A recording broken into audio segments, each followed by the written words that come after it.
I'm Matt Booker. And I'm Matt Lowell, and I wish you way more than luck.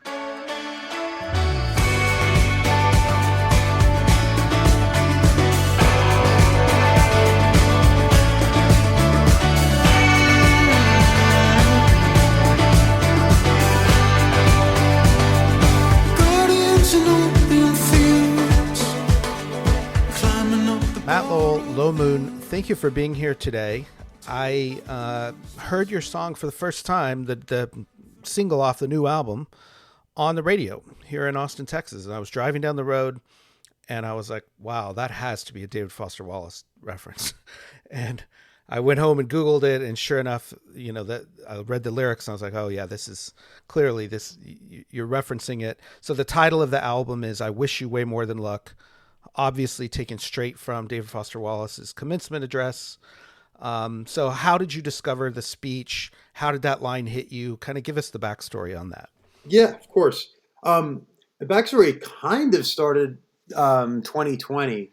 I just started, weirdly, I'd never really read any DFW, and I was kind of hesitant to. I'm a huge reader, but for some reason, I needed to do it at the right time. It felt like the pandemic kind of made the perfect moment for me to say, okay, I've got all this time on my hands.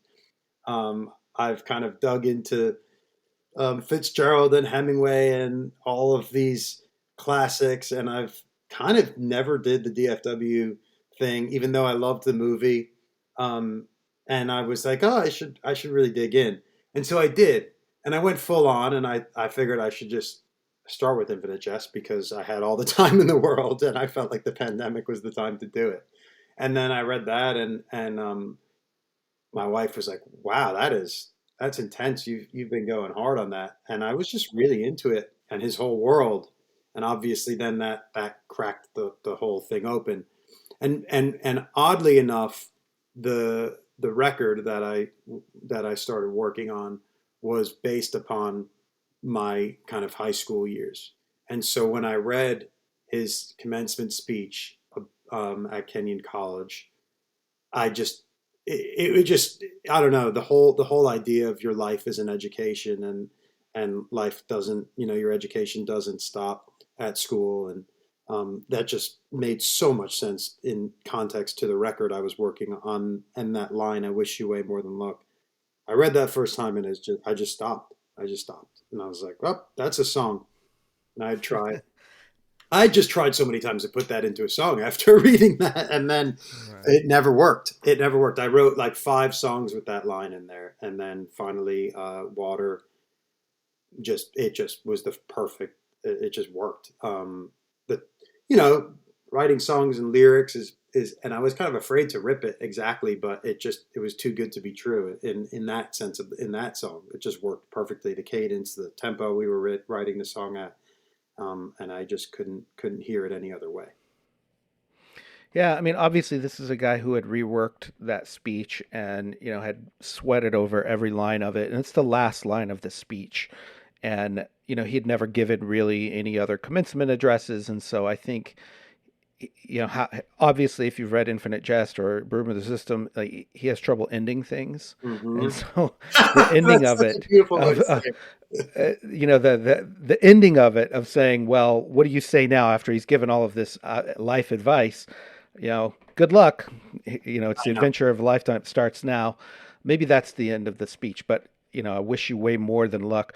It's a little bit of like his Midwesternism and his kind of like, aw shucks, I'm just a regular guy, mixed with like, he's a brilliant lyricist, writer, and him lyrically being able to put that line together. So I think it's great that you really cued in on that.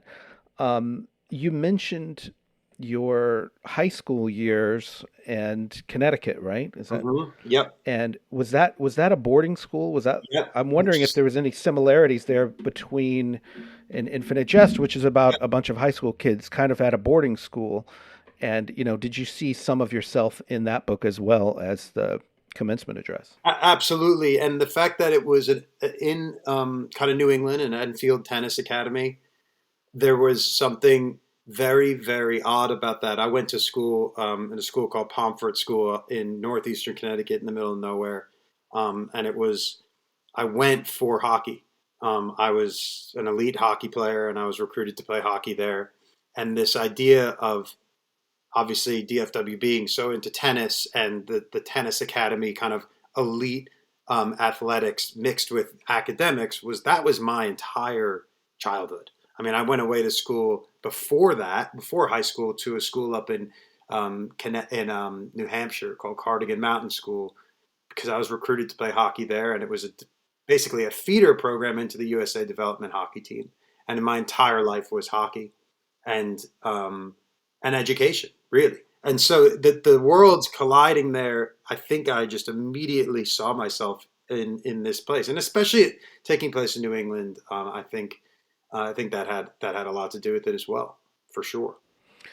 Well, and the elite athlete thing is interesting to me. Obviously Wallace was an elite tennis player, junior tennis player, Yep. through high school, and I was never an athlete, but my kids are, Mm, and I see them, fighting this battle a bit between the sport, which you're really good at. That's sort of your real life, and then you kind of have to go do this other school thing. mm, And then most of those kids, at least on the teams that I have seen, they live for the sport and the game. And it's often one or two of them who are really weird and end up quitting the sport because they care more about something mm. academically. Like, did you feel that tension too between, like, now you're this guy who goes and reads books and writes music and plays shows and does all this Mhm, stuff, but mhm. was there part of you that would have been just as happy or even happier of just playing, like, I'm an NHL player? 100%.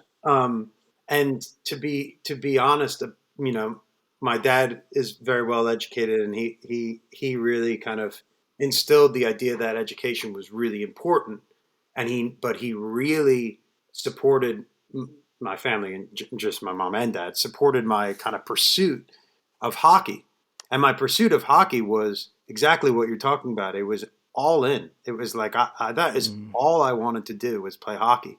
And not until music came along and kind of and then shook me, and then my life changed into all I want to do is play music and write songs. And that only happened sophomore year of high school, while interestingly enough, while playing hockey had to be the most serious time because that's when you were getting recruited to play for college. And I was there. I mean, I was getting recruited by D3 and D1 schools. I mean, I was probably too small to play in the NHL, and I kind of figured that out at a certain point. I was like, well, I could keep doing this. And then at that school, 9/11, I was at that school, and 9/11 happened, and it forced me to kind of, my parents were living in New York, and my family was in New York, and I was, the entire world's paradigm shifted, and I wrote a song. Like that was the only way I knew how to react to it. I never Wow. really written songs before. I had written kind of short stories and poetry, and I wrote this poem called "The City Cries Its Tears." And I saw Bruce Springsteen play on I was television going to called ask My. about that. Yeah. Yeah, yeah. And Yeah. so Yeah. that kind of just sparked this new thing that just took over my life.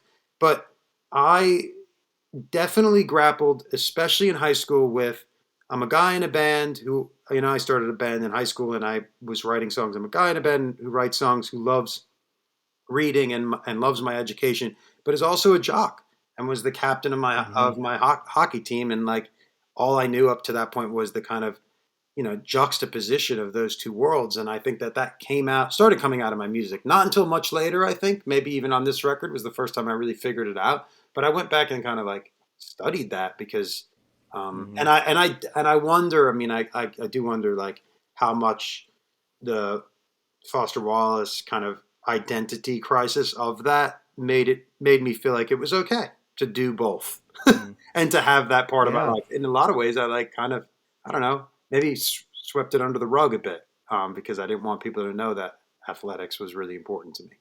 Yeah, I think that's a lot of people's entry point into his work is Mm, actually through the tennis. And there are people who are more interested in reading about sports than they are about, drug addiction and existential crises and depression and things. yeah, I'm so curious about that because I wondered if that was what kind of grounded it for me.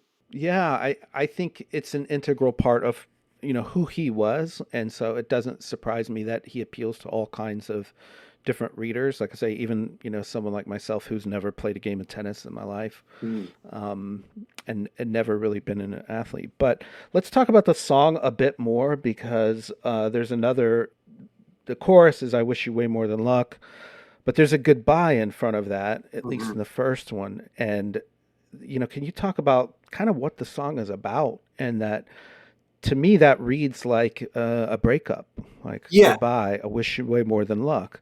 But maybe they haven't broken up at the beginning of the song. Like, could you talk about the imagery in that song and like how that chorus fits with the rest of the lyrics? yeah. I mean, I think it's a breakup, not physical, but mental breakup is really what it was. What I was talking about. This this record and this song is in especially well musically. I'll start musically because I think it's kind of important to where my head went. The motif that I was playing on the guitar made me feel like it might be something I might have played when I was back in high school. It was very different from what the band and I were kind of used to messing around with. So the second I started playing the riff on the guitar, I felt, wow, this is kind of whimsical and kind of playful, and also kind of reminded me of some things that I might have listened to in high school, and it had this kind of Peter Gabriel thing going on, Salisbury Hill thing going on, that I was like, wow, we've never really done anything like this. And when the band jumped in, we were all excited by it. And so I started thinking back to that time in high school again. There's these relationships that you develop in high school, that you think are going to be the relationship that you will have for the rest of your life, whether it's with your friends or with your teammates or with your girlfriend at the time or whatever. You have these Hmm. relationships that are so mind-bogglingly effective on you. Like they affect you so much in that time, and you do things that you would never thought you would do for that relationship, and then they're kind of gone. I mean, I don't know many people that even talk to their high school friends anymore. I mean, I only talk to a few, but they have an effect on you because they're maybe either the first relationship that you took really seriously, or you've discovered all of these things about yourself in the person that you're with, or whatever it is. And so all you can do is say, okay, well, that was a moment in time and goodbye. I wish you way more than luck. I hope that you're okay. And I hope that I'm okay and that we both end up okay. And so I loved that idea. And so the song kind of takes place in a kind of first love discovery of what your first love might be like. And for me, like, I was growing up, I think back on it now, I'm married, and I'm like, I was growing up and I wasn't good Hmm. at any of this. Right. And I think that that's a really interesting concept. Yeah, and that idea of like what's more than luck, like it's love, right? And Exactly. I Exactly. I thought, it's a way of him saying it's made me think differently about the line in the context of the speech because I think he is trying to be as sincere as possible. And, it's very cliche to say, good luck on your life's journey. I wish you, good luck. Right. But it's different to say, and I really, have some hope for you beyond that, some greater hope. And in the context of like a breakup or moving on, let's say, Exactly. I was thinking of this song like I Will Always Love You, which Hmm. is a breakup song, but it's saying we're breaking up, but I will always love you. There will be part of me that still thinks fondly back on this time. So is that, part of your nostalgia, would you say, or looking back on those high school years, that younger self maybe? I would say absolutely, and I think that the feeling of the song has this nostalgia baked into it that I couldn't really escape, and so that's why it just made so much sense. I go back to the Borrowed Hills line a lot, and that's a very specific reference to the school. You live in this place for 4 years on these hills, rolling hills of Connecticut that are really beautiful and serene, and then you leave, but the impact never leaves you. It really doesn't, and I think that's true for anybody's life. There's these moments in your life where they just stick with you, and for me, I just kept thinking about that. So I think that's 100% in there. And I'm glad that you're actually hearing it that way, because that is the way it's kind of meant to be heard. But also, just that lot, way more than luck, is so interesting, and I think that just throws. He could. You're right. I wish you luck. I mean, but he says way more than luck. And what is that? I don't know what that is, but I think love is definitely where I go. I mean, that's all you need. So I think that's it's just it's so poignant. And for a guy, who didn't have kids himself, Mhm. really, I think he was an amazing teacher. And looking at these kids, this time of year, as we're recording this now, it's sort of beginning of graduation season, Yep. and it's very easy to, see a kid in a cap and gown and think, well, that was me. That was me at one point. And, what's ahead for these kids? Is someone gonna, pull them aside and warn them? Is someone gonna, coach them and be there for them and all that? So I also want to ask you more about the album itself. It is an album, we should say, that the vinyl of it looks amazing. There's a special vinyl.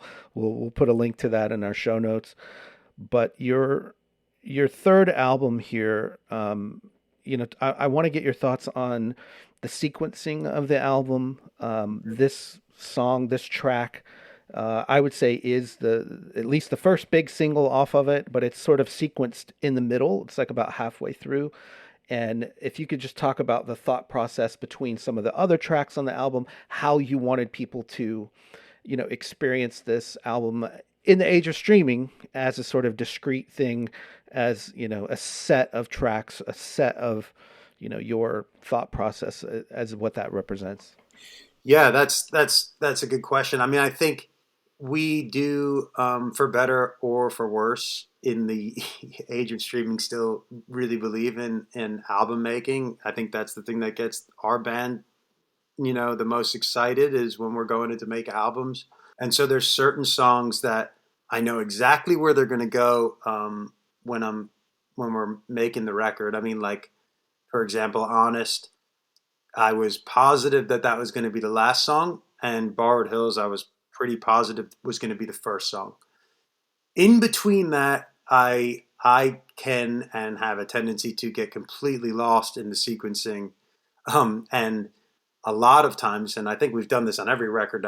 We give the reins over to Sam, and I think this is a really interesting piece of the puzzle, because I'm so deep, as we all are, but I have my own preconceived notions of what the rest of the album should be sequenced like, and I think he really has a different idea of the pacing of the album. And at first, we always go through this big mess of arguing with each other about sequencing and why and how.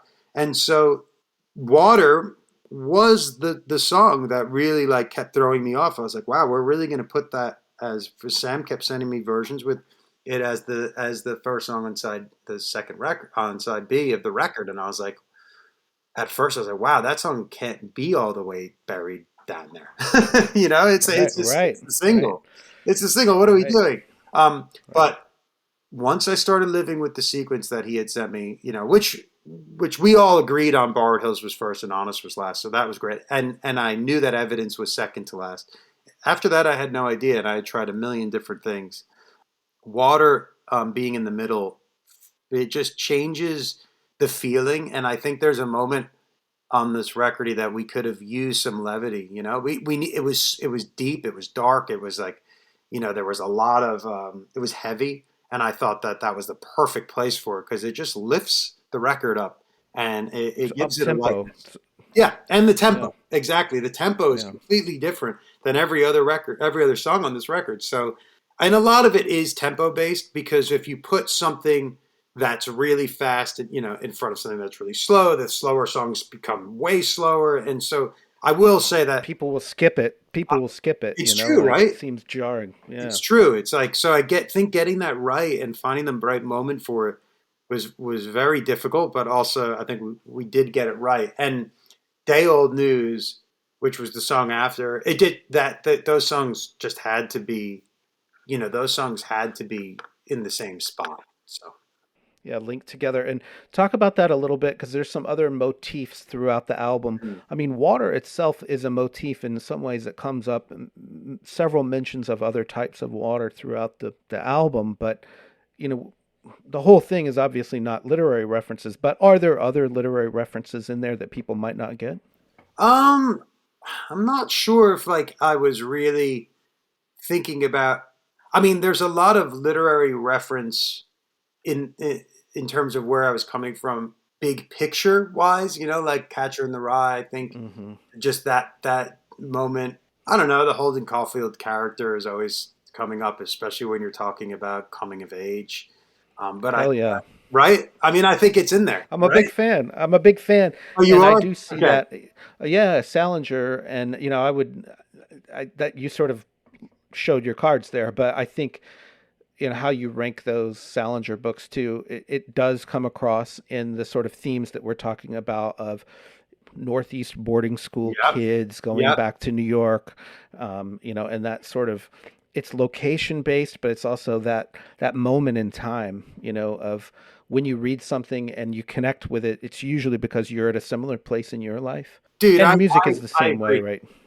hundred Yeah, percent. And I yeah. think that yeah, I mean, like the more specific you get, even when you talk about Salinger, I mean, you have to talk about that. But also, you're right. Place is so important. And on this record, it was the first record that I knew exactly where the record took place, and Mm, I think that ties into obviously Wallace and also Salinger. I mean, it's like but I also Fitzgerald as well was seeping in there as right. a lot too. So, but I don't know if there was lines besides. I'm just trying to think. I mean, there could be. I mean, the way I did wrote this record was if I was reading something that I thought was interesting or a line that I thought was kind of constructed in an interesting way, I would write it down in this notepad that was on my phone.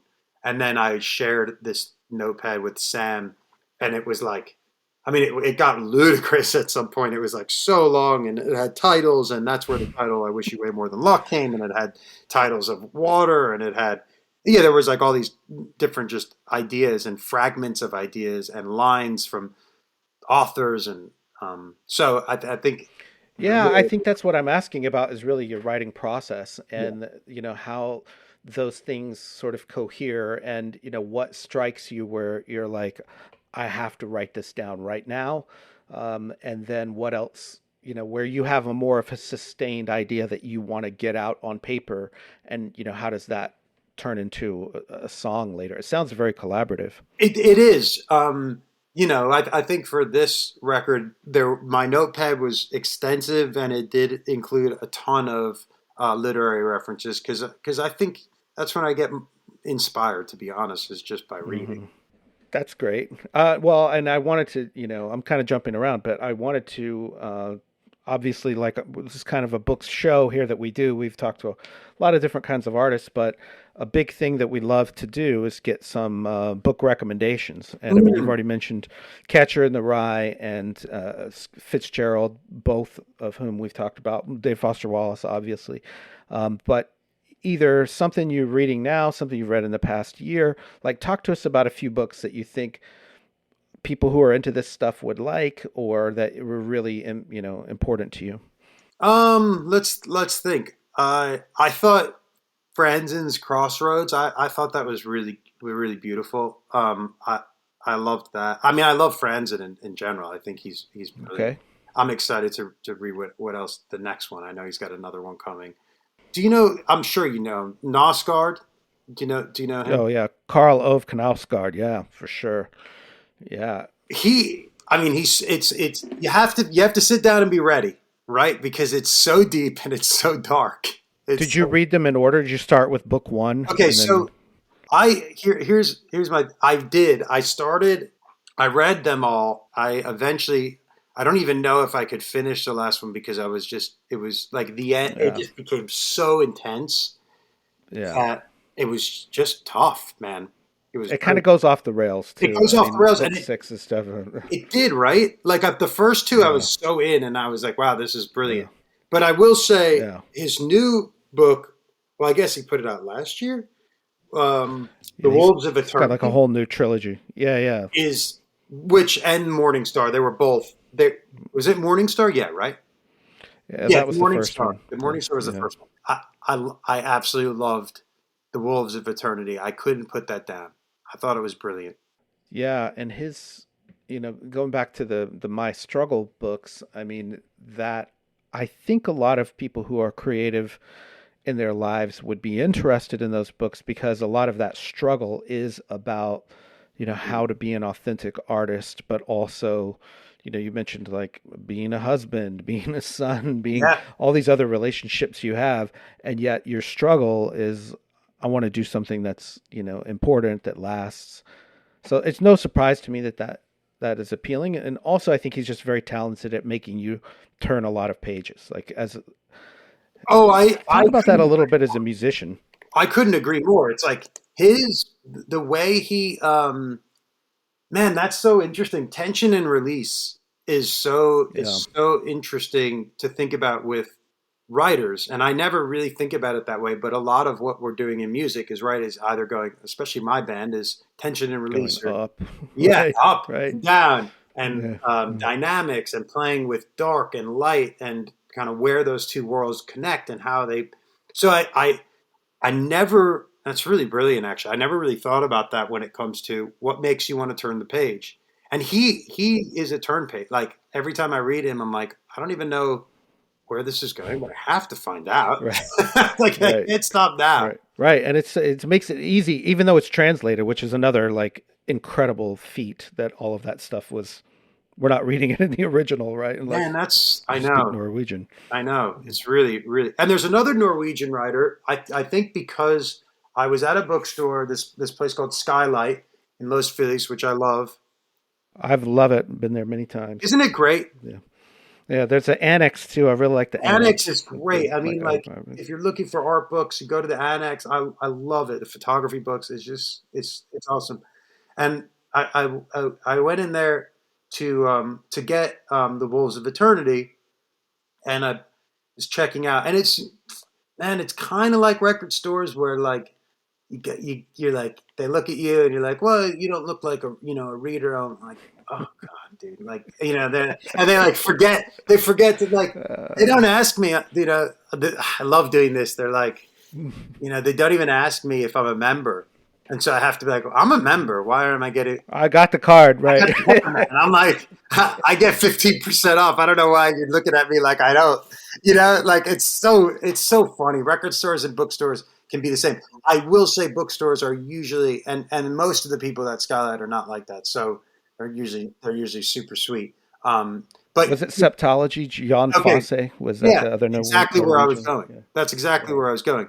And and he said, "Have you read Septology?" And I said, "No, I haven't." And I did, and they actually didn't have it at Skylight, and I got a gift card for this other bookstore in Pasadena called Vroman's, which I also love. Have you been there? Oh, for sure. Yeah, my brother used to live in Pasadena, Oh my God, and that bookstore it's is the place crazy. is a treasure. It's crazy because That it's place is stuck in time. yeah.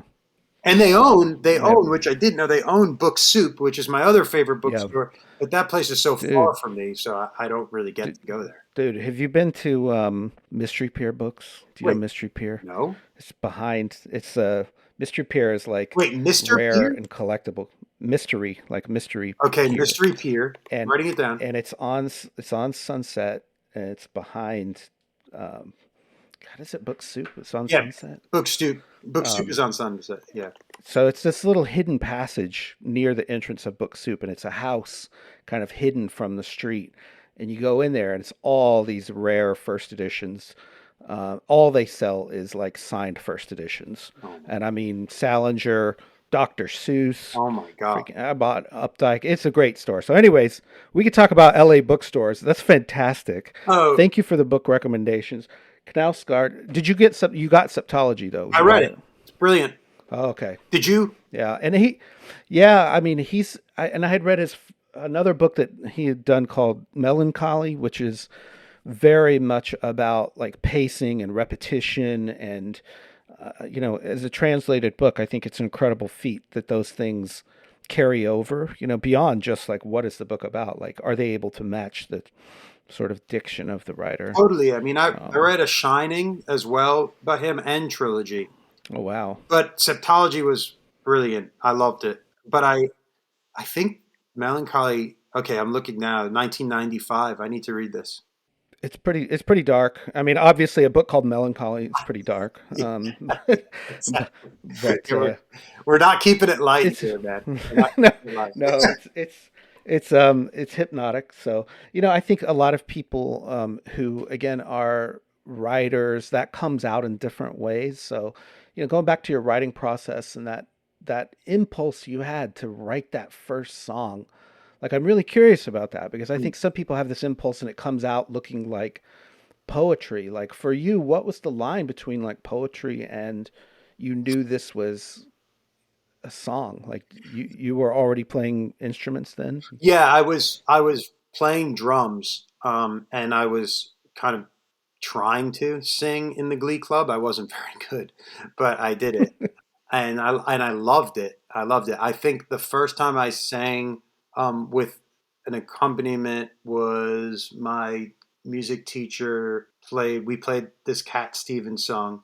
That was in the first boarding school that I went to, and yeah, I kind of loved the idea of the guitar and my voice, but I never played guitar. I was just a drummer and I liked to sing. And sometimes I would sing behind the drum kit in like these little bands that I would start. But when I got to Pomfret for high school, I got more into singing. And then I wrote that poem, "A City Cries Its Tears," and I don't know if I think about this a lot. I don't know if it was because I saw Bruce Springsteen play My City of Ruins or and I loved all of that, like Paul Simon and Bruce Springsteen and Neil Young. Like that's what my dad listened to, and along with Peter Gabriel. And I was into songwriting, but I never had tried it for myself yet, you know? And living on the East Coast, there was also this culture of like Dave Matthews Band and these East Coast jam bands, but it was all about around live music, like really like playing in front of people and discovering your art in front of people. And so when I wrote this um, poem, I just wanted to learn. I kind of like had this urge to do it and put it to song, and so I did, and then I played it for a teacher and they convinced me to play it in front of the school, which was that was it. Changed my whole life. It's addictive, right? It's addictive, right? It was You wanted addictive. more of that. Yeah, and I Yeah. think the thing about it is when I listen to it now or when I think back on what kind of the song, I mean, it wasn't very good at all, but it was pure. And so that's why what Mhm. started this process of this record was how do you get back to the purest form of what I was after. And the only thing I could think of was to go back to the chapel in the first place that I actually wrote music or played it in front of anybody, with my guitar. And I'm sure if I listened to that recording, which I don't have, I would be completely I would be like, wow, this is just not very good. But that's what it's all about. It has to start Yeah. somewhere. I'm kind of also obsessed with that idea is there's a path.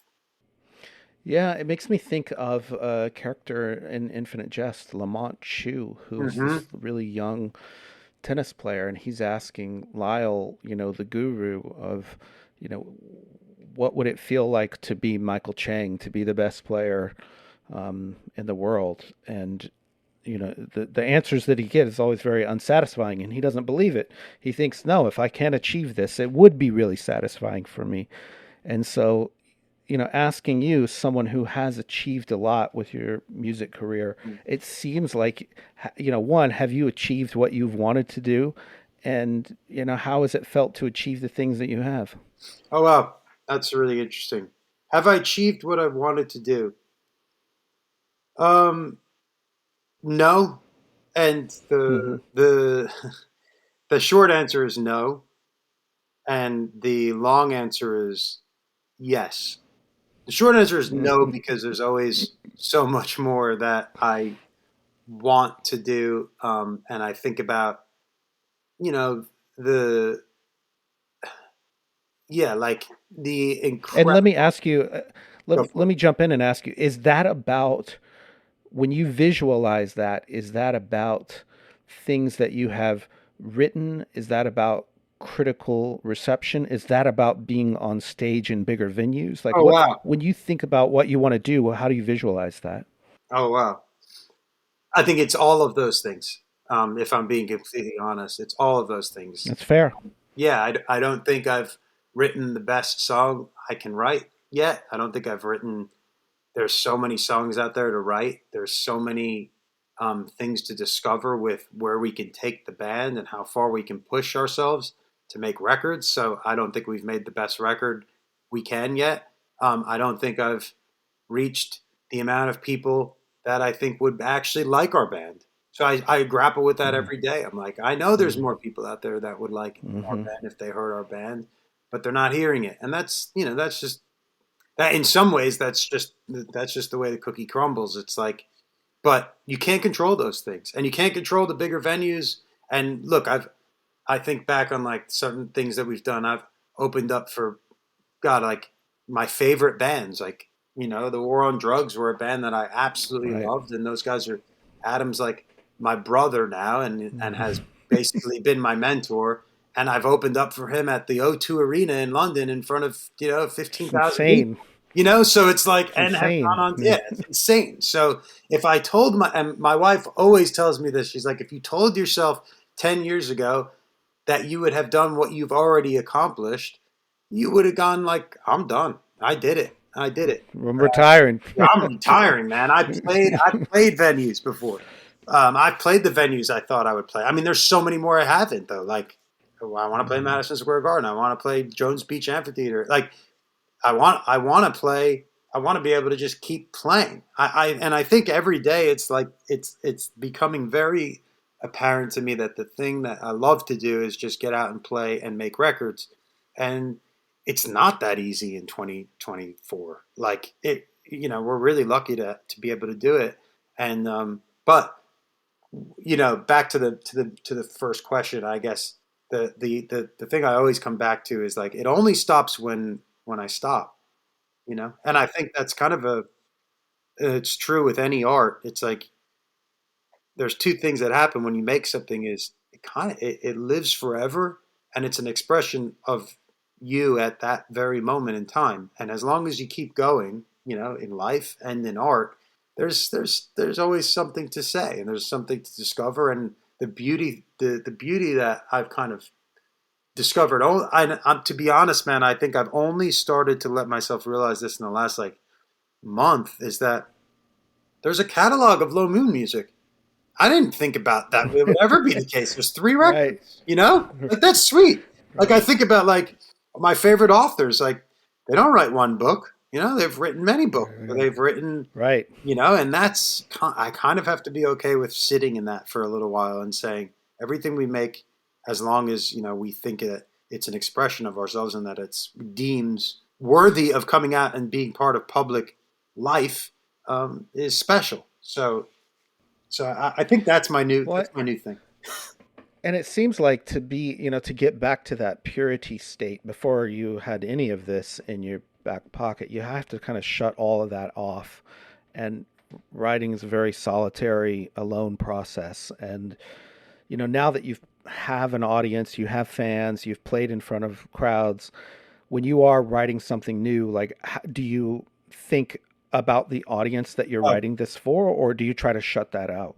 it's so hard to not let it seep in, and it's also so hard to kind of stick to a lane, because as artists, what we want to do is discover more about ourselves. And so, what does that require? That kind of requires you pushing up against the walls that you feel like you've built for yourself or within yourself.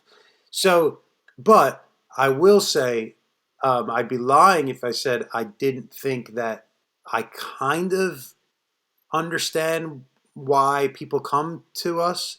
And I mean that in kind of the most beautiful way. It's like when you're a when you're an artist, you kind of think about the fans in a way that like I'm kind of into the same thing my fans are into, and that's kind of beautiful, Right. right? Right. Like Makes sense. it does. It's like, and a lot of times I push back against that because I get upset by the fact that like, oh, why aren't we X or why aren't we Y? And it's like, well, because you're into this, man. Like you're just into the Blue Nile. You're into Talk Talk. Those records mean a lot to you. And you're not into making records like Right. Nirvana, even though Taylor Swift. Yeah. exactly. Well, Right. but even like the coolest bands of all time. Like if I think of like who I'm Right. like, oh, you're Nirvana, like Pearl if it wasn't Jam. Pearl Jam, Yeah. if it wasn't for Nirvana Jam. and Yeah. Pearl Jam and these grunge bands, like I wouldn't exist. I wouldn't have picked up playing Right. drums at all if it wasn't for the Smashing Pumpkins. But like those aren't the records you make, man. They just aren't. Right. And so you have to be okay with sitting in that. And there's, but also you don't want to let your audience dictate where you can take it. So I think that that's an interesting concept that I always grapple with. Well, speaking of your audience, you're about to go on tour. I'm assuming you're rehearsing for that coming up. First dates are in late July. Is that Hmm. right? Hmm. Through the rest of the year, through Basically, into yeah, we're doing December. yeah we're doing the West Coast in July for 2.5 weeks, and then we're going to the UK and Europe in November, and then we're doing the East Coast in November and December. It's exciting. So we'll again link to that in the show notes if you want to see if they're coming to your city to go see them live. Talk about a couple of those shows that you're really looking forward to.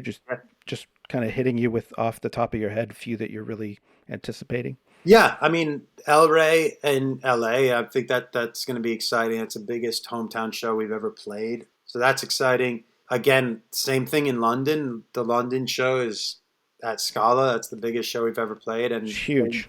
yeah, it's huge. I mean, that's like a Yeah. that's like a moment of coming of age for the band in London, in this place that we've kind of tried to build over word of mouth for years now. We just kept going back there, and it seems like we're at a place where this will be the first 800 to 1,000 cap room that we've played, and it's gonna.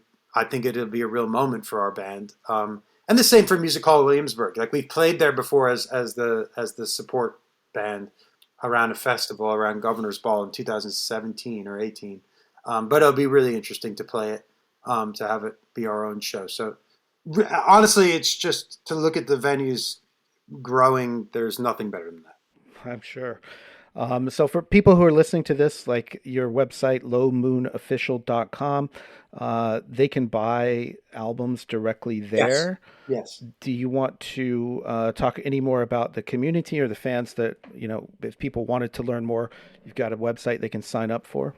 Yeah. I mean, we have like a community kind of fan page called Raincoat Chronicles as well, which is kind of a deeper dive into anything Low Moon. Like we go on there and chat to fans. There's a really beautiful community of people that and for me, I like to use it as these kinds of conversations, more discovery of what I'm reading or what I'm into at the moment, what the band is into, and we put up all our live, a lot of our live shows and live tracks and demos, and so that's a place at raincoatchronicles.com, which I think is starting to become like a really interesting community of people that, and of course, like I just was talking about, the Blue Nile put out reissued some albums, and all the fans are on there talking about the Blue Nile reissues. I'm like, wow, yeah, we are all the same.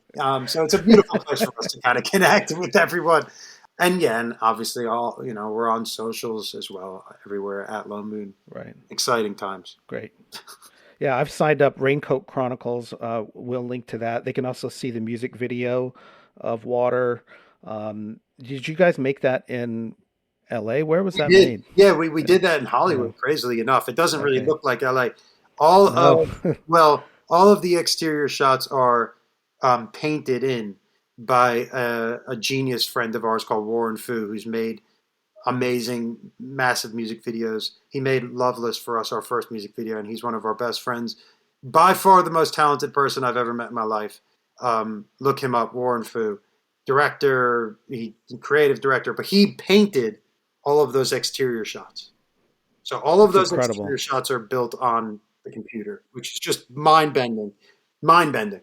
Yeah, you got to go to the website. If you haven't seen this yet, you got to go to their website and check that out because one, it's a great video, but just visually, it's really super interesting, super well done.